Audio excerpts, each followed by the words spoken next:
Shalom semuanya. Jujur saya sangat senang sekali karena banyak orang di luar sana menghabiskan waktunya untuk hal yang sia-sia. Tapi kalian memilih menonton video ini untuk belajar. Nah, jadi di video kali ini saya akan mengangkat tema yang menarik dan cukup menarik, yaitu social entrepreneurship. Nah, kenapa sih saya memilih mengangkat tema ini?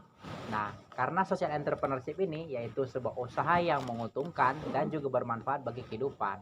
Nah, maka dari itu sebelum kita lanjut, perkenalkan nama saya Antoni Victor Semiring dengan NIM 62 2019 biasa dipanggil Anton. Nah, selama beberapa menit ke depan kita akan membahas social entrepreneurship. So, tunggu apa lagi? Jadi saut. Oke, kita akan masuk ke dalam apa sih social entrepreneurship itu? Nah, jadi social entrepreneurship atau kewirausahaan sosial itu adalah suatu cara atau pendekatan untuk menyelesaikan masalah sosial melalui strategi bisnis. Nah, orang yang menjalankan suatu bisnis sosial itu sendiri disebut wirausaha sosial atau dalam bahasa Inggrisnya social entrepreneur gitu. Nah, kewirausahaan atau bisnis sosial menggabungkan penerapan bisnis konvensional dan lembaga sosial. Bisnis konvensional itu sendiri melakukan jual beli barang atau jasa kepada konsumen untuk mendapatkan keuntungan tentunya. Nah, sedangkan bisnis sosial itu sendiri menggabungkan tujuan dari salah satunya tadi aku belum nyebutin soal lembaga sosial. Nah, lembaga sosial seperti lembaga penyedia amal itu sendiri menangani permasalahan sosial atas dasar kemanusiaan. Nah, jadi bisnis sosial itu sendiri menggabungkan bisnis konvensional dan juga lembaga sosial, yaitu mencari keuntungan sambil menangani masalah sosial, seperti itu. Nah, tidak semua bisnis yang melakukan kegiatan sosial itu dinamakan bisnis sosial atau social entrepreneurship. Nah, pada bisnis sosial, proses bisnis itu sendiri menjadi satu kesatuan dengan aktivitas sosialnya. Jadi, aktivitas sosial dan dengan aktivitas jual belinya itu bergabung. Jadi tidak berdiri masing-masing begitu, guys.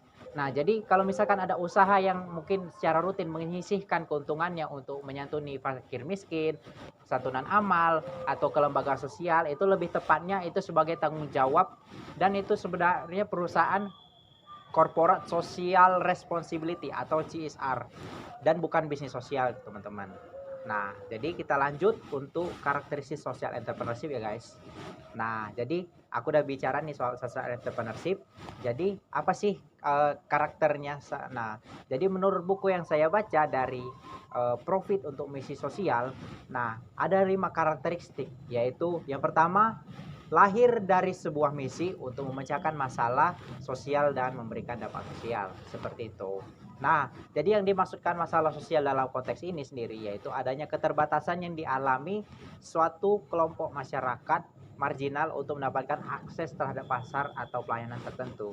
Nah, kategori masyarakat marginal yang dimaksud itu sendiri yaitu seperti fakir miskin, disabilitas atau jalanan, orang dengan penyakit HIV atau AIDS, mantan narapidana dan sebagainya. Nah, bisnis sosial itu sendiri ditujukan untuk memecahkan masalah sosial yang dihadapi kelompok marginal tersebut. Yang kedua yaitu adanya aktivitas pemberdayaan kepada penerima manfaat, seperti itu. Nah, social entrepreneurship atau bisnis sosial itu memberikan pendampingan kepada secara berkelanjutan kepada penerima manfaat sehingga itu terjadi perubahan struktural atau transformasi bagi kehidupan penerima manfaat tentunya. Seperti mungkin mengalami pengembangan pola pikir, edukasi, peningkatan keterampilan atau mencukupi kebutuhan-kebutuhannya, seperti itu. Nah, yang ketiga yaitu beroperasi sesuai prinsip dan etika bisnis. Social entrepreneurship atau bisnis sosial mempraktikkan etika bisnis kepada pemasok, penerima manfaat, dan konsumen, serta bertanggung jawab terhadap dampak yang ditimbulkan dari aktivitas bisnis tersebut. Selain itu juga, bisnis sosial juga harus terbuka dan transparan terhadap operasional kegiatan bisnis serta pemberdayaannya, teman-teman. Nah, itu yang tadi ketiga. Sekarang yang keempat yaitu reinvestasi atau investasi kembali kepada misi sosial. Jadi ada komitmen dari bisnis sosial itu sendiri untuk menginvestasi ulang, reinvestasi mayoritas laba atau surplus organisasi untuk perluasan dampak sosialnya, seperti itu, teman-teman. Lalu yang terakhir itu berorientasi keberlanjutan. Nah, jadi sebuah bisnis sosial itu sendiri harus memiliki orientasi berkelanjutan sebagai sebuah organisasi, baik itu baik sumber daya manusianya, keuangannya, dan lain-lain sebagainya, teman-teman. Nah, jadi dari kelimanya itu ada yang menurut saya sih yang paling menonjol dari sebuah bisnis sosial itu yaitu adanya kegiatan pemberdayaan kelompok marginal dan reinvestasi pada media sosial. Kalau menurut kamu bagaimana? Komen di bawah ya. Oke, jadi kita udah masuk nih dalam karakter, definisi. Nah, sekarang aku kasih contoh deh untuk biar lebih paham. Nah, jadi contohnya itu yaitu ada satu badan usaha yang bernama Garisma. Garisma atau Gallery Innovation of Mathematics. Nah, itu sendiri suatu perusahaan yang merilis produk yang merupakan eksplorasi dari formulasi matematika yang ada menjadi bentuk-bentuk ornamen yang disebut odema, yaitu ornamen decorative of mathematics, maupun produk lokal yang disebut Batima, yaitu Batik Innovation of Mathematics, yaitu teman-teman. Nah, jadi Batima dan Odema ini sendiri yaitu merupakan salah satu inovasi dari Fakultas Sains dan Matematika Universitas Kristen Satya Wacana dalam kegiatan bidang entrepreneurship tentunya.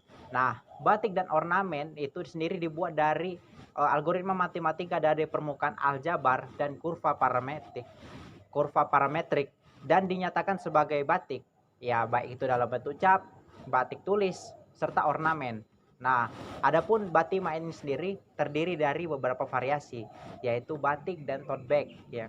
Sedangkan odema itu terdiri dari beberapa ornamen seperti gelang, kalung, leonting, ating, anting-anting, dan aksesoris lainnya seperti itu. Nah, jadi selain mau melakukan usaha untuk jual beli untuk mendapatkan keuntungan, namun ini juga bermanfaat untuk kehidupan sosial, di mana menimbulkan inovasi kreatif pada Batima dan Odema ini membuat sebuah batik dan ornamen yang digunakan dengan algoritma matematika seperti itu. Nah, ornamen matematik ini telah digunakan oleh beberapa masyarakat. Nah, tentunya seperti pada contohnya itu desain aqua sebagai ornamen desa pariwisata. Pada contohnya itu di pegunungan di daerah Gunung Andong seperti itu.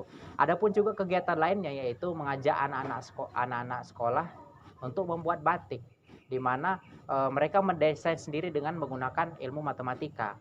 Tidak hanya itu, tapi juga selain mengadakan itu jual beli dan juga mengadakan pelatihan-pelatihan. Inovasi ini sendiri telah dimulai sejak 2016 teman-teman di Bisnis Indonesia Center. Nah, inovasi ini sendiri akan terus berkembang dengan lebih banyak lagi dengan merancang batik dengan inovasi yang lebih lagi dengan menggunakan algoritma matematika beserta ornamennya seperti itu. Oke, dari sekian banyak yang udah aku sebutkan tadi, jadi bisnis sosial itu sendiri menawarkan konsep inovatif dalam penyelesaian masalah-masalah sosial melalui aktivitas pemberdayaan dan reinvestasi sosial. Lalu pelaku usaha itu sendiri dapat menambahkan model bisnis sebagai pilihan alternatif jika tertarik membangun bisnis dengan konsep pemberdayaan masyarakat untuk mengatasi berbagai persoalan sosial. Nah, terlebih lagi jika kita menjalankan bisnis dengan adanya tujuan atau purpose untuk hal sosial, itu akan menambah daya juang seorang entrepreneur, teman-teman, seorang pengusaha, seorang wirausaha. Dan sebaik-baiknya bisnis itu sendiri yaitu bermanfaat untuk masyarakat banyak. Dan semoga teman-teman ini dapat terinspirasi untuk mengembangkan kewirausahaan sosial dalam bisnisnya. Oke, see you in the next video. Bye bye.